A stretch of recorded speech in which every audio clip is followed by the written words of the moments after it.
I do want to read President Obama's statement.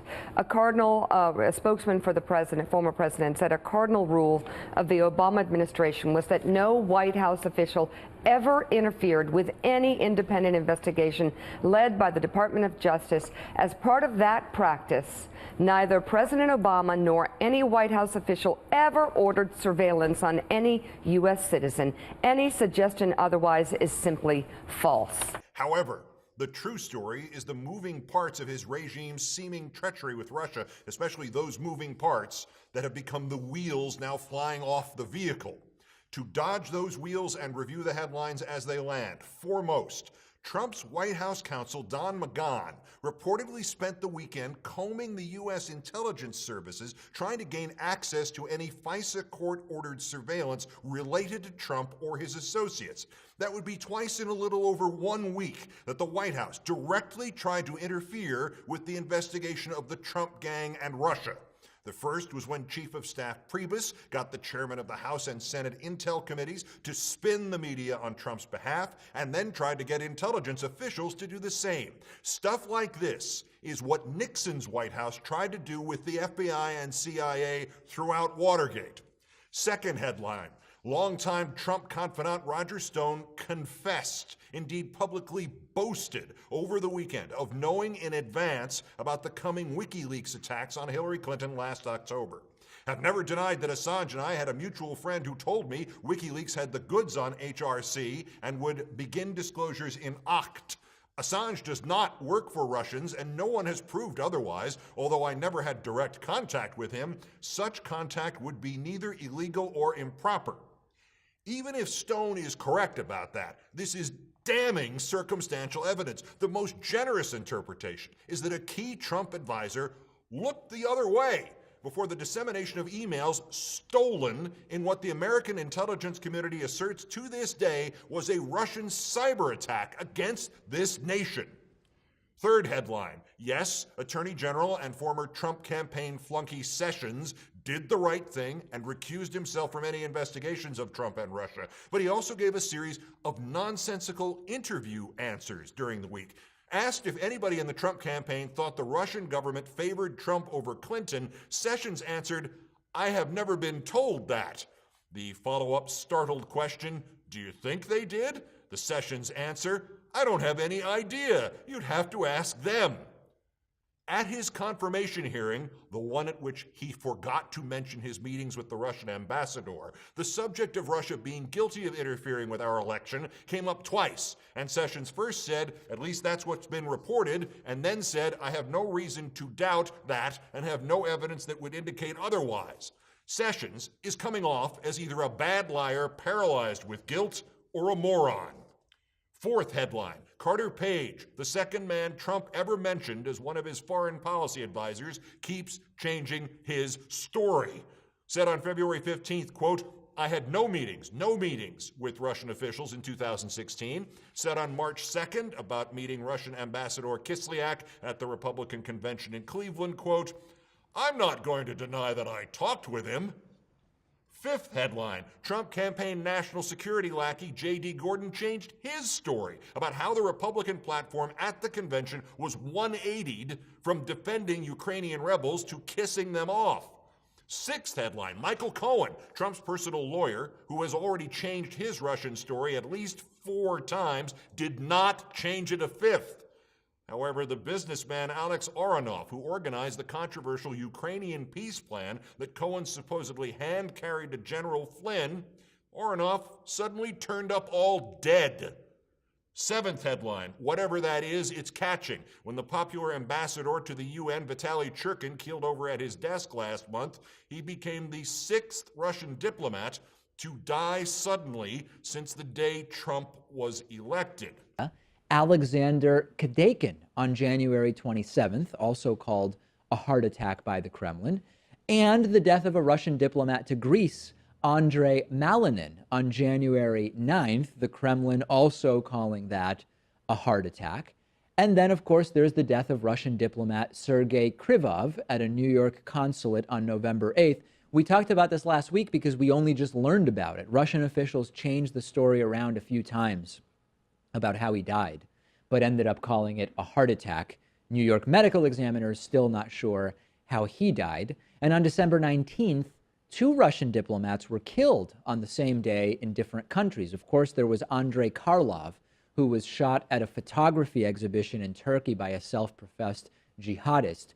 We covered that story when it happened. It happened on video. And then there was Peter Polshikov, who was shot dead in Moscow. We've also spoken about Oleg Eravinkin, the man suspected of helping to create the Trump dossier by providing some information to former MI6 operative Christopher Steele. He was found dead in the back of his car on December 26th. Russian journalists say it was almost certainly murder. The Kremlin called it a heart attack. And journalist Vladimir Kara-Murza, who was poisoned for the second time in his life on February 2nd. 8th headline, Trump himself was reportedly so outraged by the recusal of the Attorney General from the Russian investigation that he went into a 3-day spasm of whataboutism. He began with a demand for an investigation of this 2003 photo of Senator Chuck Schumer and Vladimir Putin, which turned out to be them, literally at the ceremony christening the Russian-owned Lukoil service station in New York City. Schumer and Putin were at a gas station ribbon cutting, like they were the co-hosts of some radio station morning zoo program.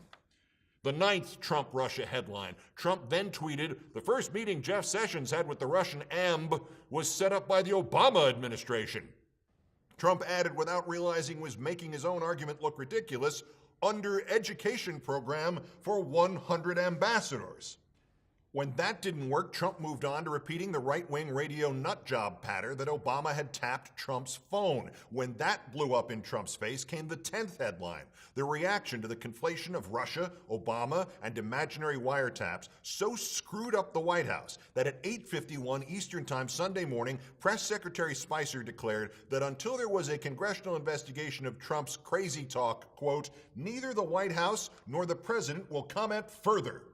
18 minutes later, Deputy Press Secretary Sanders went on ABC's This Week to comment further. And 25 minutes after that, Spicer commented further on Twitter. And by late Sunday afternoon, Trump was reported by Maggie Haberman of the New York Times to have been, quote, frustrated by the Sunday shows today, felt people didn't defend him strongly enough on his Obama claim per people close to him.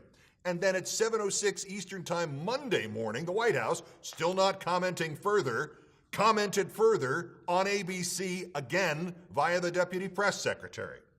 And lastly, the 11th headline, a question posed in many different quarters. At least 7 Trump campaign figures had contact with Russia.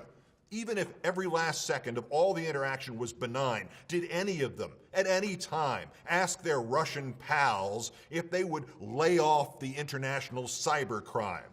All of this one-to-one conversation, and did anybody in the Trump gang say, you know, you should probably stop hacking our computers and screwing with our elections? The wheels haven't just come off the bus. The tires have now formed a pile and started a fire. And of course, Trump, who blamed the generals for the loss of that Navy SEAL in Yemen and suggested the threats on Jewish centers were made to arouse sympathy for Jews. None of this panorama of disloyal, amoral interaction with an enemy nation during a presidential election, none of this is his fault. And you know what, Republicans? He's right. This is no longer his fault. This is your fault. But on this issue of wiretapping, right, the president could clear this up so quickly, Congressman, if there's proof he knows about it. If a request to wiretap him came, as he alleges, from the Obama White House, he has the ability to declassify that request. He could do it right now. And that would mean the American public, you, me, we all see the allegations in the request. So if the request exists, why isn't he declassifying it and letting all see the classified information? You know, I actually agree with your premise. I think the quicker this type of information comes out, the better it is. If the president has information and he could declassify that without endangering national security, I would encourage him to do that. But until that time, then once again, we're left with the committee doing our work and doing the very best that we can in order to answer these questions for the American people. But just because he comes out and alleges something is true on Twitter, is it worth you running it down, spending the time and resources to run it down just because he says it's true with no evidence thus far? You know, I was asked that in an earlier interview today, and I had to say, look, this is the President of the United States making a very serious accusation. I don't know how we could ignore it. And that would be true regardless of what the accusation was and regardless of who the president was. If any president says this type of serious behavior took place, then we have a responsibility to tell the American people either it did or it didn't. I don't know how we could just say, well, you know, that seems So even though he has no unlikely, evidence, therefore, he's the president, so it carries merit just on that basis of his office.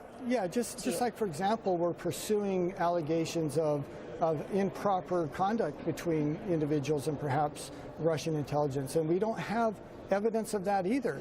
But some of the accusations have been made, and so we need to answer that but on question. that, U.S. intelligence deemed it important enough to brief the president on a 32-page dossier, right, with a pull aside with James Comey at the FBI. We have since learned that some of the conversations in that dossier between Russian nationals did take place. I mean, there are some facts that go with that, including U.S. intelligence deemed it important enough to brief the president. Yes. This isn't just a tweet from the president. Well, as there are, I think, in background now, and this is not me speaking as member of the Intelligence Committee, this is background on what's been reported by other entities within the press that say that, that they did go to FISA courts in June, and they were declined, and so they went back, I believe, in October. And that they... Right, but declassify this so we could all see what the allegations were. Well, that's true, but again, I'm just giving an indication that there was some indication that there was some reason to believe that. So I'm going to let the president answer that. I haven't counseled with him on this. I don't know what his thinking is. I would encourage all of us, not just the president, but all of our organizations and entities, declassify the information as appropriately as we can, as quickly as we can. I think we do need to investigate it. The American people want to know if it's true or not. I think we owe them that type of an answer. Part of the reason I'm asking this issue about him declassifying, right, is that the President of the United States can't just order eavesdropping on a U.S. citizen. You referenced a FISA court, right? A specialized judge has to deem that the evidence, someone has to go in and say, here's the evidence that we believe is meritorious of a wiretap, and then that FISA court has to approve the wiretap. So there's a couple scenarios here. Either a judge found sufficient evidence of something going on in Trump Tower that required a wiretap, option one, or Trump is falsely accusing President Obama. Well, both of those things are bad for President